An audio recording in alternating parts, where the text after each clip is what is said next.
Olá, sejam bem-vindos ao Conversa com o Especialista. Estamos aqui no Grupo Longevitar para falar sobre saúde, mente e corpo.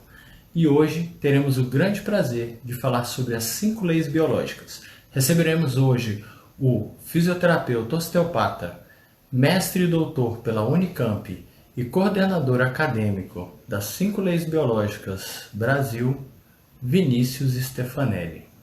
Vai ser um bate-papo sobre o que são as 5 leis biológicas, como que é a concepção mente e corpo das 5 leis biológicas.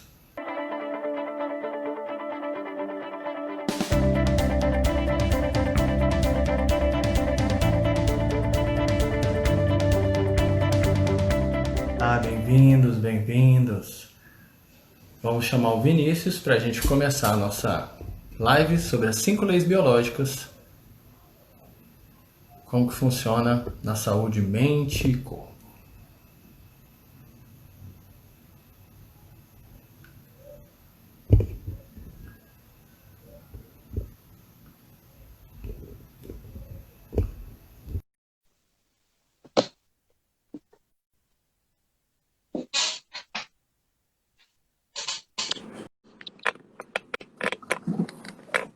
Olá, Vinícius, tudo Oi, bem? Rafael, tudo Tudo bom? ótimo.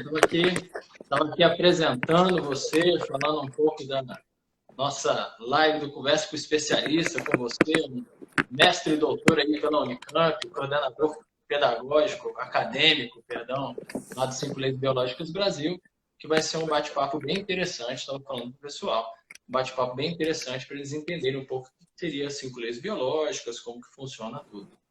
Seja bem-vindo. Obrigado, Rafael. Obrigado aí pelo convite. Que você vem fazendo. Tá ouvindo? Agora Eu acho estou, que deu ele uma deu uma cortadinha leve aqui na... travadinha. Ele deu uma leve travadinha e voltou. Não, maravilha. Então, estava dizendo, agradecer o convite, parabenizar o trabalho que você vem fazendo aí com o Grupo Longevitar. Acompanhei aí as últimas lives, conteúdos que vocês têm publicado. E vai muito de encontro, né, com o trabalho que fazemos com as 5 leis biológicas. No que diz respeito à saúde integral, né, saúde Sim. sistêmica é sempre bem-vinda, é sempre importante estar levando esse conteúdo para o maior número de pessoas. Então, é um prazer estar participando dessa live com você. Opa, legal. Vinícius, eu que agradeço realmente. Eu sei que o dia hoje da gente está muito corrido e você se disponibilizar é um privilégio para a gente. E aí eu queria saber de você o que que é e como surgiu as 5 leis biológicas, como que esse processo começou. Bom, 5 leis biológicas, ela iniciou-se, né, podemos dizer assim, na década de 80, né, com um médico alemão chamado Dr. Hammer. Até muitos devem também já ter, muitos não, vamos ser honestos, poucos devem ter ouvido falar, talvez como nova medicina germânica, por alguns motivos que a gente até conversou, a gente prefere utilizar 5 leis biológicas, né? Ah, Até para não gerar essa confusão, né, de confronto com a medicina, porque o que o Dr. Hammer preconizava, né, com esse conhecimento, não era exatamente uma nova medicina, mas é uma nova forma de fazer medicina. Então, acho que o pessoal vai entender ao longo da live aí no que eu estou querendo dizer. E as 5 leis, elas foram descobertas pelo Dr. Hammer, como eu disse, meados aí da década de 80. E ele, que já era um médico oncologista, já tinha uma vasta experiência aí com pacientes oncológicos, foi com pacientes oncológicos que ele começou a desenvolver essas leis, e depois ele viu que ela se aplicava também a outros tipos de enfermidades, outros tipos de sintomas, mas foi o que deu start nele, a ficha, né, a virada de chave, foi depois de um trauma pessoal que ele viveu. Né? Foi um trauma uma perda do filho dele, Dirk Hammer, e na qual ele sempre teve uma saúde muito boa, uma saúde assim, impecável, dificilmente adoecia, e ele acabou desenvolvendo um câncer testicular, né? E um tempo depois, isso assim, já soou muito estranho para ele, sempre teve uma boa saúde, e aparecer esse tipo de doença. E aí, depois de alguns meses, né, a esposa dele desenvolveu também um câncer na mama. E, infelizmente, o filho dele veio a falecer, né, não resistiu, depois de meses aí em agonia, né, toda a família muito, muito abalada, ele, a esposa, obviamente, né.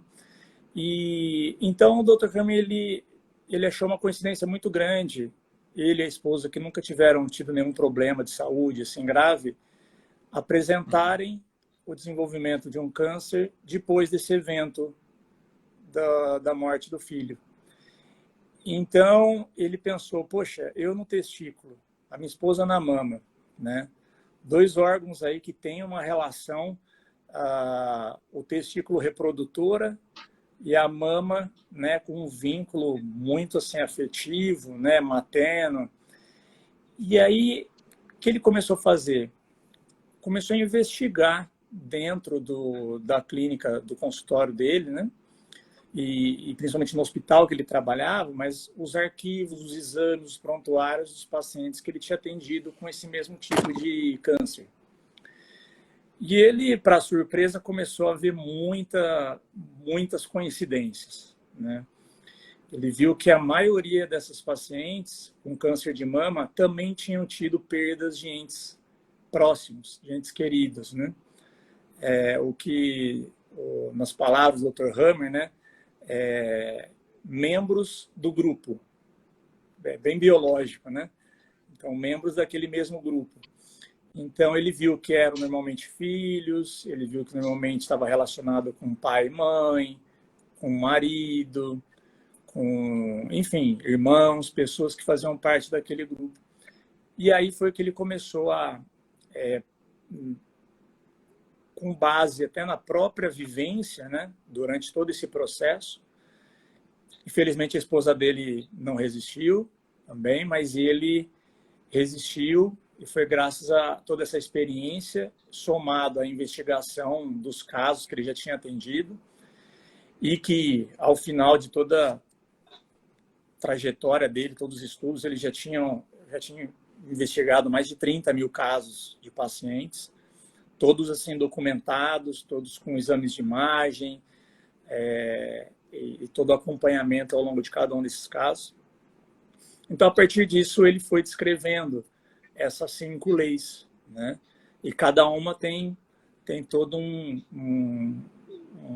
uma sequência, né, que vai da primeira até a 5ª lei, aonde explica o desenvolvimento, né, das chamadas doenças, que dentro da medicina tradicional, né, mas que através dessa nova ótica, a doença ela nada mais é do que um mecanismo de sobrevivência, né? São adaptações do nosso organismo, ou como o Dr. Hammer dizia, são programas biológicos com sentido especial, né?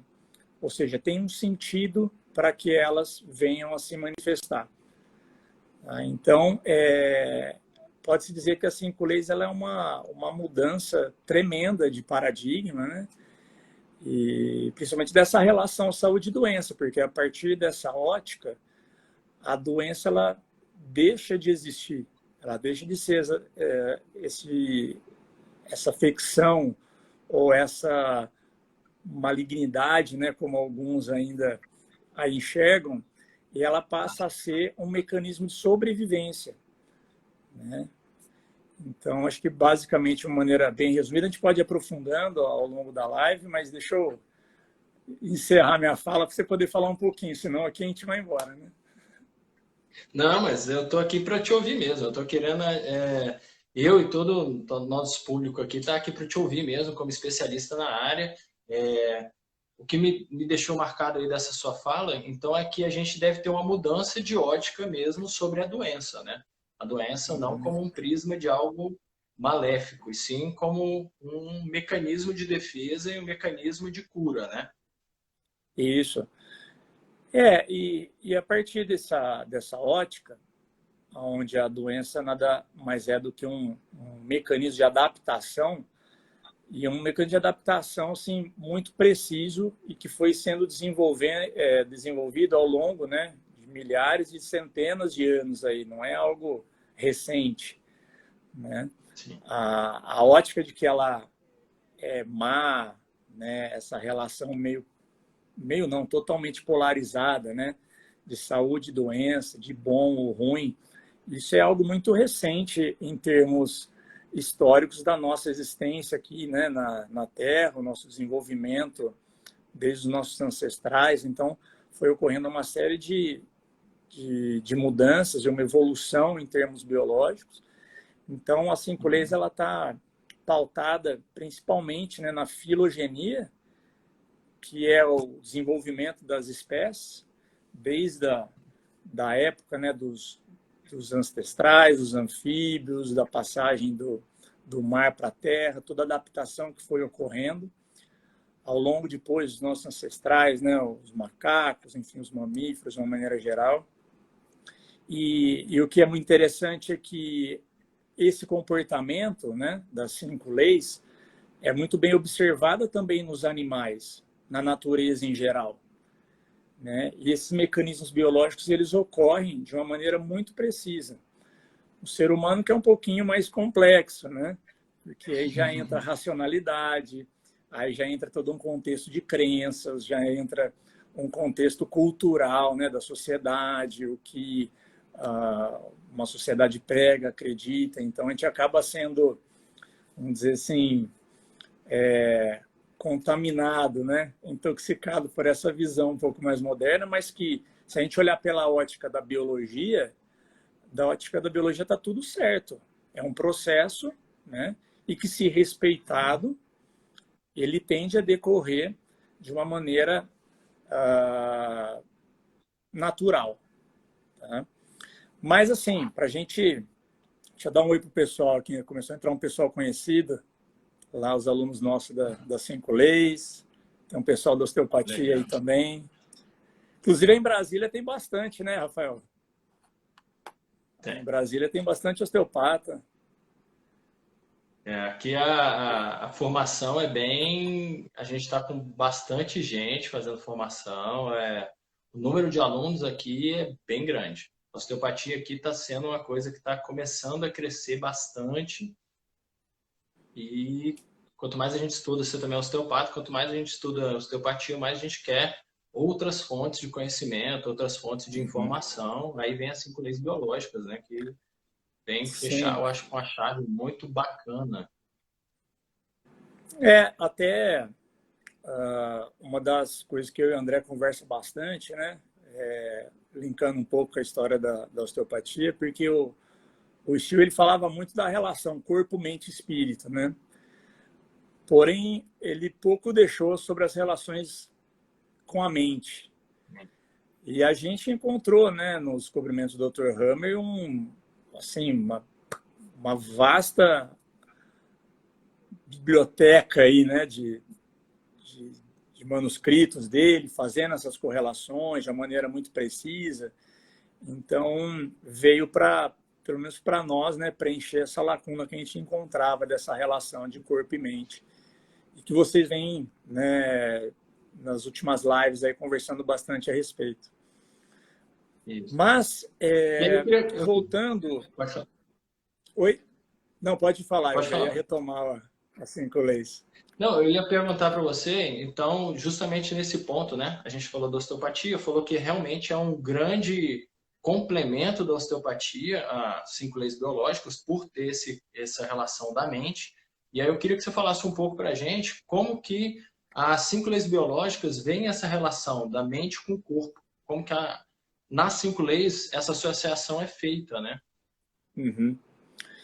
Então, dentro das 5 leis, e a gente pode, né, fazendo um link já com a primeira lei, que é a que deu o start, né, o que fez o Hammer começar a fazer os links com aquele evento traumático que ele vivenciou. E aí ele passou a ver que nos outros pacientes isso também acontecia. E que tem uma relação daí muito precisa com relação ao choque que ocorre e a área do cérebro que vai ser afetada, né? Então, a primeira lei ela fala sobre como inicia esse choque biológico, que ele chamou como DHS, né? Quem lê, quem pesquisar, vai ver que em alguns mapas, alguns gráficos, tem lá o DHS, né? Que é inclusive uma homenagem ao filho, que é o Dick. Então, é Dick-Hammer Syndrome, né? Então, o que ele definiu como o choque biológico, ou DHS? Que é um evento traumático, ok? Onde aquele indivíduo, né, ou animal, a gente pode também classificar, é pego de maneira imprevisível. Tá? Ele é pego inesperadamente e sem ter tempo de reagir, sem ter tempo de responder, né? Não é premeditado. Então, muitos passam por essas situações, né? Muitas vezes, toda semana, como um susto dirigindo, né, o carro, às vezes no trânsito, né? Um carro que vem na sua direção e de repente sai, você leva aquele susto, né? É algo que te pega de maneira imprevisível, porém é passageiro. Você sente aquela ameaça momentânea, mas depois você vê que não foi nada demais, você está bem e passou a situação. E então a gente passa por várias situações como essa, semanas ou então ao longo da vida, e o corpo depois se reorganiza, né? Aumenta um pouquinho o batimento cardíaco, frequência respiratória dá uma desregulada, a mão fica um pouquinho gelada, né? Então são mecanismos fisiológicos aí do organismo que, uma vez que passou o perigo, isso aí tende a se recuperar, tende a se estabilizar. Porém, esse DHS, ele é um evento muito mais sério, onde coloca realmente em risco a vida da pessoa ou então dos seus familiares, membros do seu grupo. Legal? E a diferença é que ele se mantém. Então, a pessoa que vivencia uma situação conflitiva dessa, ela permanece daí, o que o Hammer chamou de fase ativa. Então, você fica nesse estado de ameaça, de prontidão, ele chama até de fase fria, né?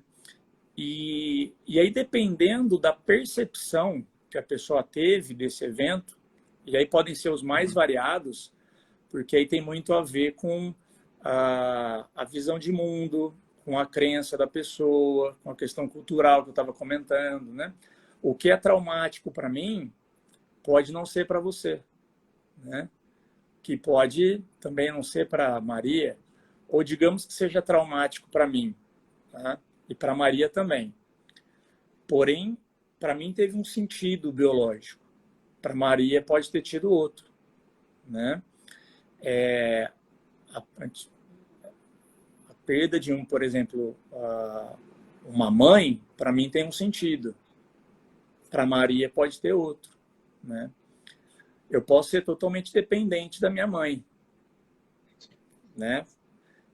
De cuidados, pode ser afetivos, ou pode ser também financeiros, né? Então, para mim, tem um sentido biológico. Para Maria, pode ser que ela tenha sido abandonada pela mãe logo que ela nasceu, ela não tem muita relação, fica sabendo que a mãe faleceu e para ela tá tudo bem, assim, né? Talvez se comova um pouco, mas para ela não teve um sentido biológico. Claro que estou dando exemplos aqui para a gente ver que o trauma, né, esse conflito, é algo muito particular. E é algo que, segundo o Hammer também, ele é vivido em total solidão. Ou seja, a pessoa ela acaba não compartilhando, ela acaba vivenciando com ela mesma, né, essa sensação. Isso aumenta muito a chance de se manter nessa fase ativa, né, de manter nessa situação de ameaça. E aí que a gente vê, né, o porquê que muitos trabalhos terapêuticos têm um resultado muito satisfatório, né? Porque é uma oportunidade que a pessoa tem de conversar, de pôr para fora.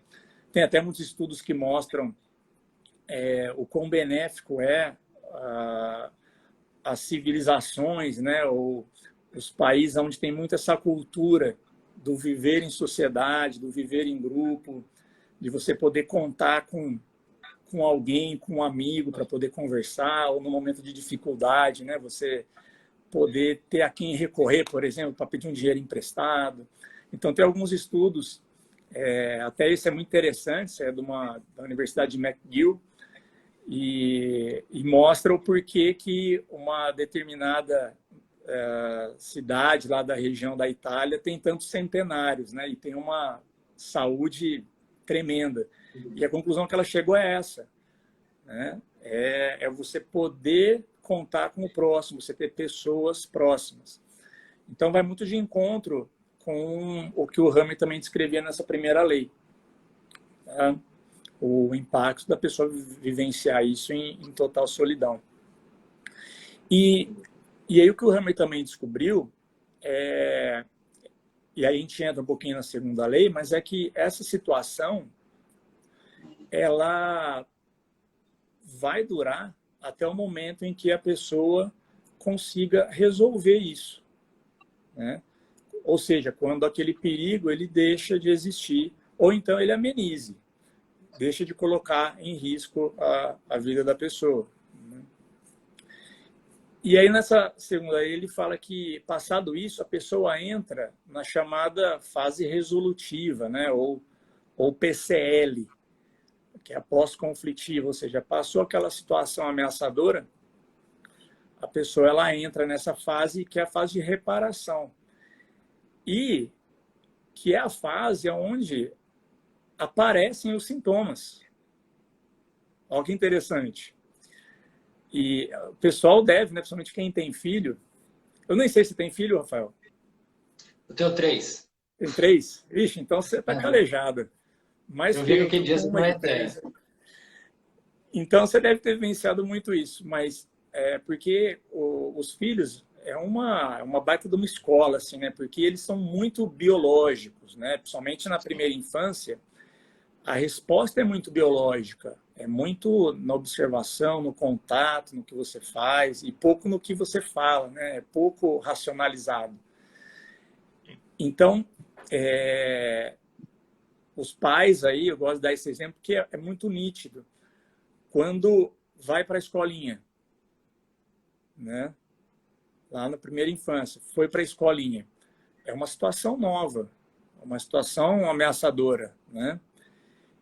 Ou até, principal, quando tem semana de prova, né? Para quem tem filho um pouco mais velho, é aquela semana onde fica num estresse, né? E geral, a sala quase que toda fica. Aqueles mais relaxados.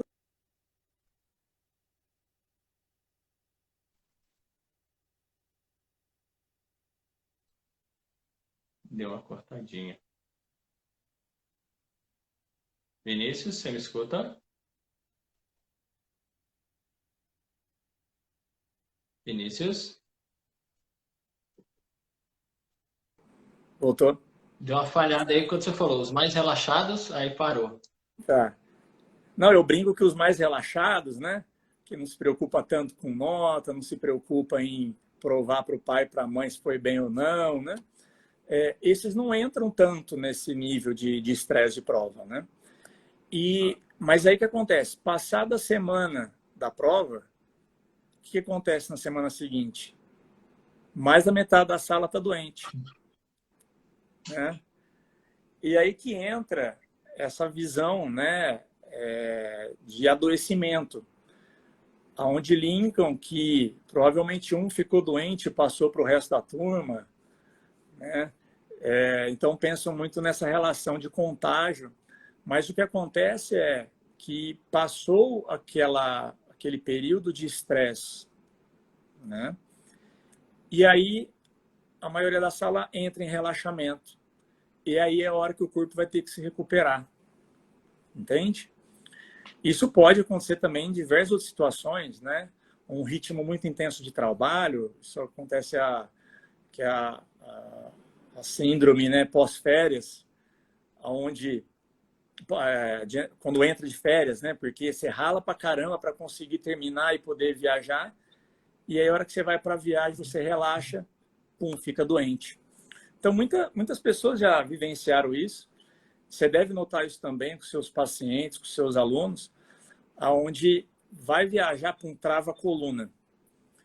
Ou, depois de uma semana intensa, sexta-feira à noite, a pessoa dá aquela relaxada assim, começa a manifestar os sintomas, começa a ter uma dor de cabeça, né? Isso a gente está falando de sintomas mais brandos, assim. Então, isso, essa segunda lei, né, que o Dr. Rami descreveu, ela está presente aí e acontece com muita frequência. Inclusive, hoje tem artigos demonstrando, né, que essa fase ativa da simpaticotonia, quando cronificada por muito tempo, ela tem uma relação direta com manifestações de alguns tipos de doenças, né? Então, o que é muito interessante dessa segunda lei aí é que, ó, uma vez que você resolve e sai do perigo, sintomas aparecem, tá? E a região do sintoma vai ter muito a ver com aquele órgão ou aquela região que está relacionado com o sentido biológico. Então, o Dr. Rami, ele acabou descrevendo todo um mapa, né, com o sentido biológico de cada região do corpo. Né? Só para exemplificar, mas um que a gente tem notado que está começando a ter um aumento de manifestações são as doenças de pele. Né? Doenças sempre entre aspas, né? A gente poderia até dizer respostas biológicas com o tema de pele. Que, segundo as 5 leis, a pele ela tem uma relação de contato. Né? A pele é muito contato. Então, o Dr. Hammer viu que todos aqueles tecidos que derivam na embriogênese, ou seja, na formação do indivíduo desde o embriãozinho até depois na sua fase adulta, né? Os tecidos ectodérmicos, pois pode parecer ou parecer não, é totalmente técnico, né? Mas ele tem uma relação com contato. Então, todo tecido que deriva do ectodermo, o Dr. Hammer viu que tem relação com essa vida em grupo, com ter contato, também com território. Né? Então, eu trago que é algo que a gente vem observando que está ocorrendo com uma frequência maior por conta da quarentena. Sim. Então, o isolamento acabou ativando em algumas pessoas, algumas não, muitas, né? Esse programa de perda de contato. Tá? E aí o que acontece? A hora que refaz o contato, ou seja, passou aquela fase ativa, né? Quando refaz o contato, a pele começa a ficar hiperêmica, começa a ficar vermelha, né? E isso é uma resposta fisiológica, né? Então, por isso que eu falo, muda totalmente a ótica, porque classicamente, na medicina tradicional, a pele que fica avermelhada, que começa a escamar, é o processo inflamatório, é a doença presente. Mas, segundo as 5 leis, na verdade, isso já é um processo reparativo. Ou seja, a pessoa teve o contato de novo. Né? E que em algumas semanas, isso tende a normalizar. E Deu para normalmente tem um acompanhar? tempo. Se ficar muito técnico, Sim. se o pessoal tiver dúvida, pergunta aí que a gente vai respondendo. Você pode perguntar por aqui, galera, que a gente vai respondendo. Eu acho que ficou super claro. E tem mais ou menos no estudo dele, ele mostra um tempo de maior exacerbação, por exemplo, igual você deu o exemplo da pele, né? Voltaram os contatos, voltaram um tempo médio ou não existe um tempo médio? Porque eu sei que existe a individualidade biológica e o grau de atenuação para Uhum. cada pessoa, mas existe um tempo médio que as pessoas conseguem Bom, para o Rafael, isso que processo? é muito interessante dos estudos do Hammer, é que ele conseguiu temporizar isso. Então, o que ele viu? Que as pessoas que ficam, né, na fase ativa, Uhum. tá? Por volta de 6 semanas ou mais, tá? Na segunda fase, quando relaxa, ela vai durar o mesmo tempo, 6 semanas.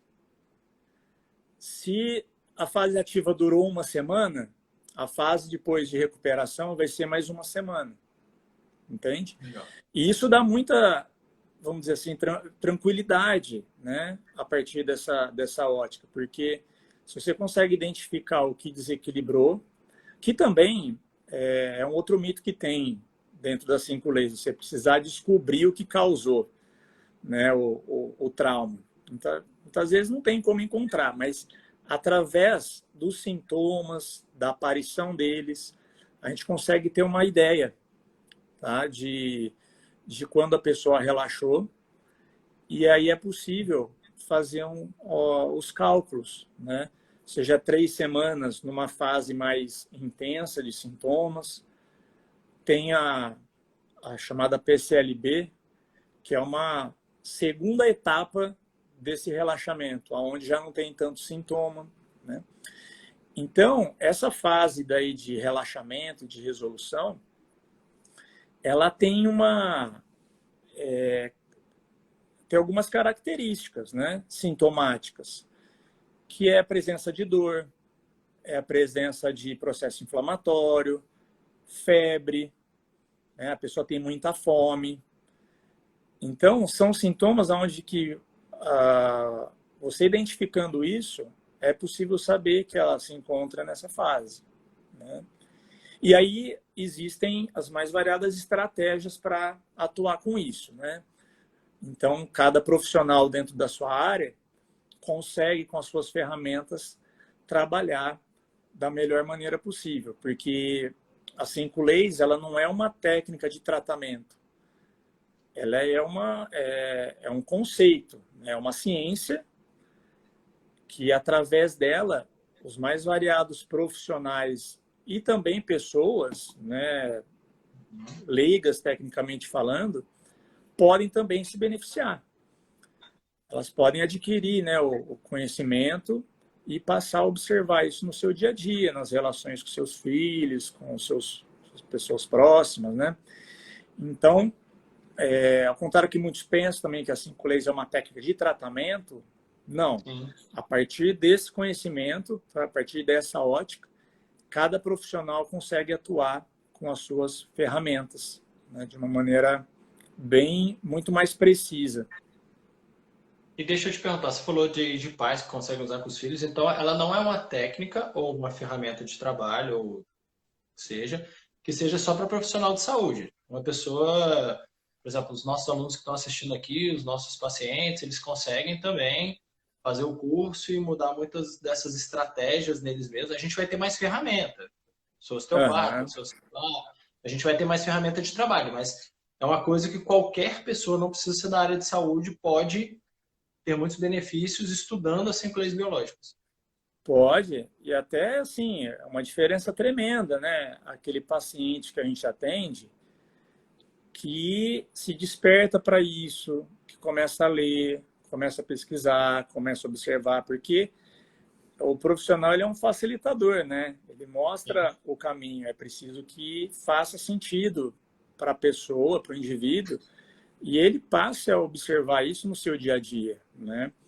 Um exemplo também para tornar essa nossa live um pouco mais didática, né? Não, nem tanto técnica, mas é algo que é muito observável através da ótica das 5 leis, são os sintomas bronquiais, né, pulmonares. Porque dentro das 5 leis tem um sentido assim de... Ele também é revestido, né, pelo ectodermo que eu comentei, então tem a ver com um território e muito ligado à ameaça. Então, quando a gente sente que o território nosso está ameaçado, né, e os filhos, né, eles percebem muito isso. Então, é muito frequente, né, a gente notar em alguns casais que trazem os filhos, né, para tratar, às vezes com a própria osteopatia, né, e a gente começa a ver que não tem tanta relação com as disfunções osteopáticas, mas sim com um contexto mais biológico. E então, quando manifesta sintomas, aí podem ser as bronquites, podem ser as crises de asma, né? A gente sabe, dentro dessa ótica, que a criança ela está se sentindo ameaçada no território dela. Ou ela sente que o território dela está ameaçado. E para uma criança, o que é o território? É o papai e a mamãe, né? Então, é muito frequente, né, essas crianças que têm esse tipo de sintoma terem pais que brigam muito na frente delas. Tá? Ou pais ou mães que são muito agressivos, né, que alguns batem. Então, a criança ela fica dentro do território dela naquele estado de prontidão, de ameaça. É a fase ativa que eu comentei. E aí, a hora que passa o perigo, os pais voltam, né, fazem as pazes, já pede desculpa um para o outro, né, acolhe a criança, aí ela pensa, ué, tá tudo bem, passou o perigo. Aí ela entra na segunda fase, que é a de reparação. E aí, quando vai proliferar e manifestar alguns sintomas. E aí pode ser as tosses, pode ser expectoração, pode ser a presença de muco, que dependendo até da cor, a gente sabe se já está na primeira fase ou está na segunda, né? Isso é muito interessante, porque se a criança, e pode aplicar isso para o adulto também, né? Mas, como eu disse, a criança ela é mais instintiva. O adulto já entra um pouco a parte figurativa, né? A parte um pouco das associações. Mas uma criança que está apresentando tosse, com muco, com secreção, cor esverdeada, ou seja, com presença de bactérias, né? A gente sabe que já está na fase final. Ou seja, ela já está se curando de um processo traumático que ela vivenciou. Vinícius, mas então pode entrar com medicamento, com antibiótico, né? Depende do nível, né? Do nível de intensidade que está essa fase resolutiva. Mas, se não interferir, a criança ela pode responder naturalmente. Vai passar por essa fase, não vai contaminar os coleguinhas de forma alguma, né? E até isso é interessante porque, muitas vezes, uma situação vivenciada, né, em casa de forma traumática, ela é recebida assim pelos irmãos, né? É uma ameaça para o grupo. Então, pode acontecer dos dois adoecerem depois. E aí acham que um passou para o outro. A Keila perguntou aqui se sinusite e rinite tem o mesmo raciocínio. Então, as sinusites e as rinites também são sintomas relacionados a esse sentido biológico, que é a situação de ameaça, né? O nosso olfato, ou a mucosa nasal e faríngea, ela tem esse sentido biológico de opa, algo não me cheira bem, né? Eu me sinto ameaçado aqui, né? Que lá atrás, na época, né, das cavernas, a gente usava isso para sentir cheiro de predadores, né? Mas que hoje a gente sabe que não existem os predadores como antigamente, né? O leão, ou um urso polar, né? Hoje, os predadores são outros. Os predadores, como eu disse, é um pai que pode ser violento, ou pode ser um chefe que é muito exigente, pode ser a fatura do cartão de crédito, né? Então, pode ser, no ser humano, entra muito essa parte também de associação figurativa, né? E muitas vezes é um perigo que não existe, é da nossa criação por conta das nossas crenças, né? Ou de crenças que são impostas na sociedade, né? Eu até acho engraçado a analogia que fazem, né, do imposto de renda com o leão, Sim. porque Todo mundo é muito tem medo, isso, né? Todo mundo tem medo vai de chegando na prestar época conta. de declaração do o leão, todo mundo fica, né, simpático-tônico, fica em fase ativa. Então, só finalizando a pergunta da Keila, as sinusites e as rinites, elas podem ter a ver, sim, com esse mesmo sentido. Tá? Que na fase ativa, você percebe que há uma melhora da respiração ou dos sintomas, e uma vez que passa a sensação de medo, de risco, é aí que a pessoa começa a ter secreção, começa a ter o processo inflamatório. No caso das sinusites, tem a fotofobia, né, que é a fobia de luminosidade.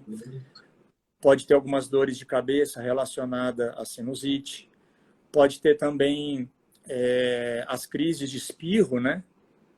Que o espirro também é uma característica que entra nessa segunda fase. Então, uma dica para a Keila, né? Quando o nariz começar a escorrer, começar a espirrar, é só ela pensar o que aconteceu minutos, ou às vezes até segundos, antes do espirro, que ela se sentiu mais relaxada, entendeu? Que ela se sentiu mais tranquila, livre de uma possível ameaça. Lembrando que a ameaça, ela pode ser figurativa, tá? Pode estar só na cabeça. Isso, então, por isso é um ato de você, né, se observar, você está atento a essas respostas fisiológicas e biológicas. Né? Legal. Fechamos com chave de ouro aí a segunda lei. Uma Então, explicação perfeita da eu segunda acabei lei. já misturando um pouco a terceira e a quarta, porque elas se conversam, como eu disse, né? A terceira, ele fala exatamente desse comportamento, né? Que na fase ativa, alguns tecidos aumentam a função. Então, no caso das narinas, né? Melhora a sensibilidade, né? Melhora o olfato. Agora, na fase resolutiva, vai diminuir essa função. Entende? A pessoa não vai sentir o aroma, vai ter dificuldade pelo processo inflamatório, né? Ela começa a ter mais dificuldade ainda para respirar. Então, o Ramelli observou que os tecidos eles aumentam e diminuem de função conforme a sua origem. Se é um mecanismo mais de cérebro antigo, mais primitivo, ou de cérebro novo, né? Você que é educador físico e fisioterapeuta, né? Eu também sou fisioterapeuta, então a maioria dos nossos pacientes, no seu caso aluno, eles apresentam sintomas mais de cérebro novo. E o que é o cérebro novo? É a região da substância branca, ou seja, os músculos, as articulações, os ligamentos, né? E aí, biologicamente, né, um animal que se sente ameaçado, no sentido de não se sentir valorizado ou apto, capaz para fazer determinada função ou determinado exercício. No esporte, a gente vê muito isso, né? Um jogador desvalorizado que é colocado na reserva, ou então que ele se machuca e fica um tempo afastado, né? Então, essa fase ativa, o Ramer observou que esses tecidos, eles tendem a diminuir de função. E faz muito sentido, né? Porque um animal que é desvalorizado, ele atrofia. Sim. Um que é valorizado, ele hipertrofia, ele cria massa, né? E é por isso que os trabalhos físicos, né? Eu vi que vocês têm uma academia, né? Uma musculação terapêutica. Isso. Tudo isso atua de uma maneira muito biológica, que é o quê? Valorizando o indivíduo, fazendo com que ele se sente mais capaz, com que ele se sente mais valorizado, que ele se sinta forte, né? E com isso até para contornar a situação, né? Caso tenha um sintoma ou alguma está passando por uma situação mais complicada, né? E então essa fase ativa é quando diminui a função.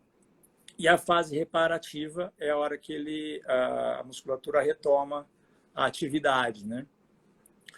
Então, bom, dá para a gente dar vários exemplos aqui, né? Claro que é difícil falar em 1 hora de live. Eu e o André demos um introdutório agora de 15 horas e para 15 horas foi pouco ainda para falar do introdutório. E até por isso que a gente auxilia as pessoas que querem, né, entrar nesse tipo de conhecimento mais a fundo, oferecendo conteúdos, né, uma vasta literatura aí com várias referências para quem quiser pesquisar e ir atrás. Aqueles que querem um pouco mais a fundo, tem a formação, né? E onde que eles acham mesmo? No canal do 5 Leis Biológicas? Vocês estão... Como que vocês estão no nosso site, eu não sei se o Rodriguinho tá aí. O Rodriguinho é o nosso sócio aí, meio do André. Deixa eu ver se ele dá um joinha. Eu peço para ele colocar, porque eu falei para você, né? O Tico e o Teco não funcionam junto. Eu faço a live, eu leio o comentário e escrevo. Vamos ver se ele está aqui. Senão, depois eu escrevo aí embaixo. Mas tem o site das 5 Leis, 5leisbiológicas.com.br. A gente tem, inclusive, a gente lançou agora há pouco tempo um aplicativo, que é 5 Leis Biológicas. 5LB Brasil, desculpa. 5LB Brasil. Isso. No nosso site tem bastante informação. Lá vocês conseguem acessar, inclusive, um outro site, que é o da 5LB Magazine, que é uma revista italiana de 5 leis, e que nós fazemos a tradução dos artigos. E lá tem muito exemplo, você pode buscar por sintoma, por nome de doença, e aí ver o sentido biológico de cada uma delas, né? Bom, no nosso Instagram, a gente toda semana disponibiliza 2 textos traduzidos de 5 leis, também uma série de ideias, conceitos, referências, né, indicações para as pessoas irem atrás e se informarem, alguns vídeos também. Temos o canal nosso no YouTube, com muitas das lives que a gente já fez. Esse período de quarentena foi bom por isso, né? A gente fez bastante live. Tem que ter o lado bom disso tudo, né, Rafael? Então, também lançamos o curso online, que estava... Esse curso introdutório, né? Que ele estava na gaveta. A gente veio de fazer presencial e, por conta da pandemia, a gente acabou lançando ele online e foi muito legal, assim, a resposta dos alunos, o pessoal gostou bastante. E no site também as pessoas podem encontrar a formação, né? Perguntaram aqui, como que faz a formação? Lá pelo site tem explicação, tudo certinho? Isso, no site tem os níveis, né? Desde o introdutório, para quem quer conhecer, quer ter o gostinho, né? De saber como é que se realmente... não, quero fazer a formação mesmo. Então, no introdutório já consegue ter uma base. E aí depois tem o nível 1, 2, 3, né? Alguns módulos complementares. A gente tem um professor, né? Bom, sou suspeito para falar, mas o Luiz Felipe, que é um médico mexicano, foi com ele que eu tive o primeiro contato com as 5 leis, então, ele é fantástico, mas não acreditem em mim, tá? Façam e depois vocês tirem suas conclusões. Mas o Luiz é muito bacana, ele conhece muito 5 leis, ele dá esses módulos mais avançados. Entendi. A gente traz também a Simona.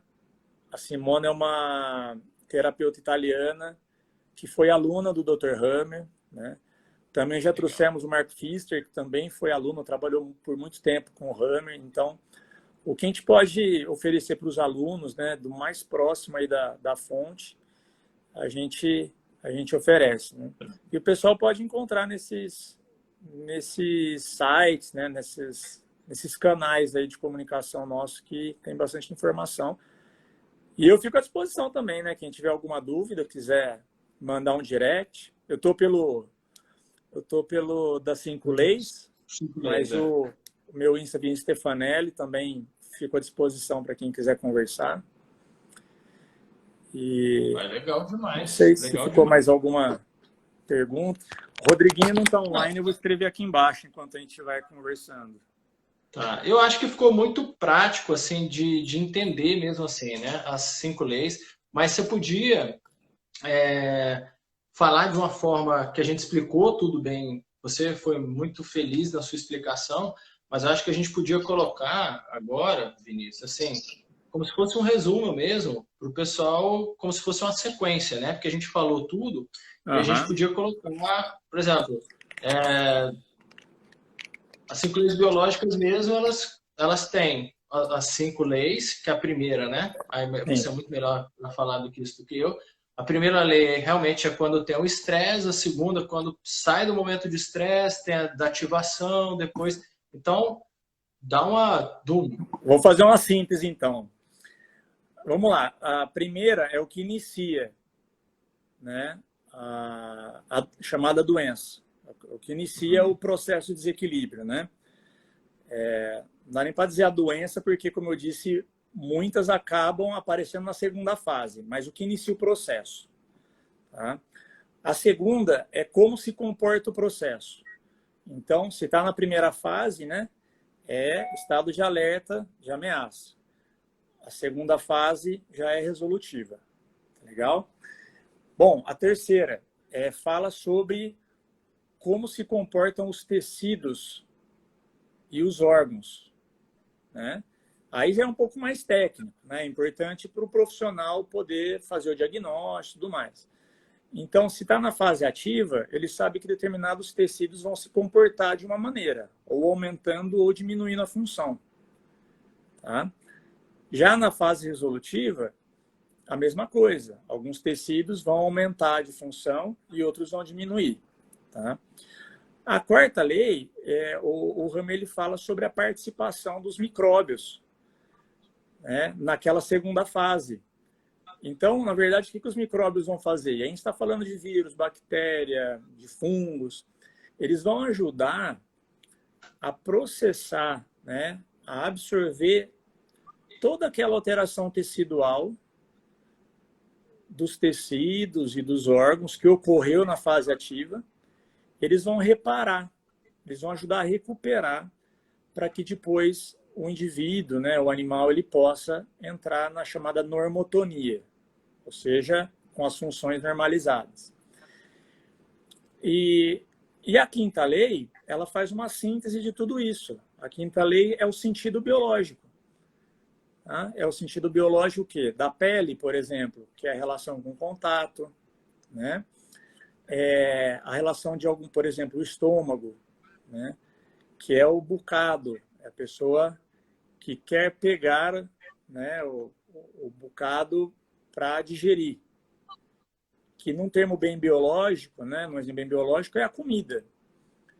Mas que a gente pode utilizar de maneira muito figurativa, né? Pode ser um cliente que a pessoa perdeu, pode ser um negócio que não foi fechado, ou pode ser uma situação também indigesta, né, onde ela não está digerindo. Então, a quinta lei fala desses sentidos, né, a musculatura, o sistema musculoesquelético relacionado com a valorização, com se sentir apto, capaz, né, Então, é através desse sentido biológico e dos desequilíbrios, os desequilíbrios é o que foge da biologia, o que não é natural, o que não é saudável, né? Então, a partir do momento que você não respeita esse sentido biológico seu, é quando começa a entrar em desequilíbrio. E aí os sintomas começam a se manifestar, né? Então, não sei se ficou claro esse resumo. Numa definição final, assim, as 5 leis, elas explicam, né, a origem, a manifestação, né, ou seja, como se comporta, e o sentido biológico de boa parte das doenças, tá? Grande maioria. Tem algumas exceções, né?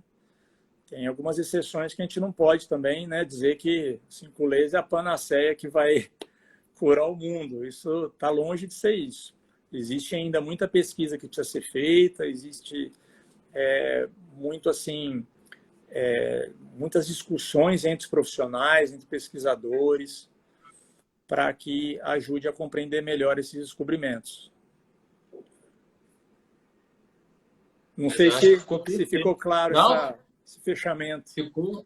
Ficou perfeito, porque realmente é isso mesmo que você falou Nossa, o resumo ficou ótimo, porque é justamente isso, né? As 5 leis biológicas você deu durante toda a live, por isso que eu pedi para você fazer esse fechamento, porque você deu explicações muito detalhadas, mas de vez em quando a gente vai explicando, não forma aquele contexto geral. Por isso que eu pedi para você dar uma contextualização, uma finalização, porque a pessoa forma aquele ciclo e fala, pô, agora eu entendi tudo certinho. E agora... Que também... Porque para a gente da área fica um pouco mais fluido.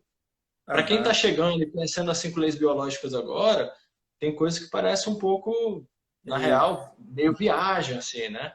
Então, quando você consegue dar uma englobada, eu acho que a pessoa, pô, faz sentido. Começa a fazer sentido.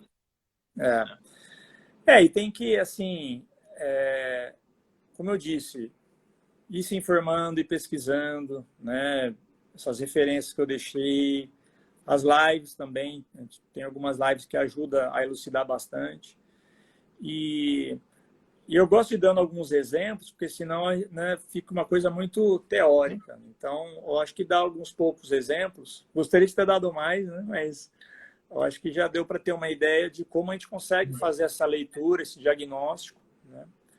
E que não existe uma receita de tratamento, porque depende muito de cada indivíduo, né? Tem que ser uma coisa bem individualizada e bem voltada para a crença de cada um. Não, achei perfeito. Tá perfeito. Eu só tenho a agradecer, assim, porque eu acho que eu já li várias coisas, eu sou um dos que consome os conteúdos da 5LB lá, Brasil, 5 Leis Biológicas Brasil. Eu consumo o conteúdo de vocês com regularidade, mas por isso até o convite, que eu acho que é uma coisa que hoje a gente que é da área está vendo, mas que isso num contexto isso devia ser difundido assim, ó. Devia ter na televisão, lá na propaganda, para quem assiste televisão entender um pouco o processo, porque é um processo muito eficaz. Eu acredito realmente no processo ser muito eficaz, eu acho que ele é muito efetivo e ajuda de verdade. Então, eu só tenho a agradecer mesmo pela sua disponibilidade de tempo, por você ter podido vir aqui para explicar para a gente essas 5 leis biológicas. E eu espero, sinceramente, que as pessoas interajam com esse conteúdo, que eu acho que é de grande valia e de grande... É de grande valia mesmo, é de grande responsabilidade, a gente se autorresponsabilizar pelo conhecimento mesmo e começar a colocar em prática e não acreditar em tudo que está sendo só falado, né? A gente começar a internalizar. Exato. Não, você falou tudo. Essa responsabilidade mesmo, porque uma vez que você compreende isso, você assume o controle, né? Você assume o controle da situação. E você não fica à mercê de uma opinião, de um profissional, né, de algo, de um sistema, que a gente está vendo muito isso hoje em dia, né? O quanto a falta de conhecimento, você fica totalmente à mercê, né? Sim. Mas, nossa, eu só até agradecer. O Instagram vai derrubar. A gente acabou de mostrar aqui que a gente tem 20 segundos. Eu quero realmente Agradecer, sou muito, muito, muito grato mesmo. Obrigado pelo seu tempo, obrigado aí por ter dado esse show de aula pra gente. Obrigado, Rafael, que agradeço. Grande abraço para vocês aí, tá bom? Um Até a abração, gente, próxima. obrigado, fiquem com Deus. Até a próxima. Tchau, tchau.